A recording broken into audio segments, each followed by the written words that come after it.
கட்டி மாணவர்கள் அனைவரும் உற்சாகப்படுத்துங்கள். முன்னேறி செல்லக்கூடிய மாணவர்களை கரங்களை கட்டி உற்சாகப்படுத்துங்கள்.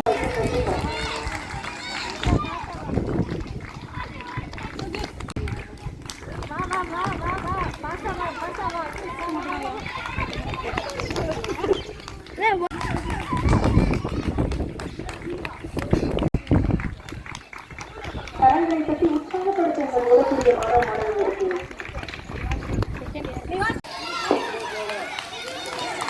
உற்சாகப்படுத்துங்கள். இந்த கரங்களை கட்டுவது என் மாணவ பிள்ளைகளுக்கு உற்சாகத்தையும் வேகத்தையும் ஊக்கத்தையும் அளிக்கும் என்பதை நாங்கள் கூறிக்கொள்கின்றோம். விழுவது வீழ்ச்சி அல்ல, தொடர்ந்து ஓடுவதே முயற்சி. பரவாயில்ல. சரி சரி.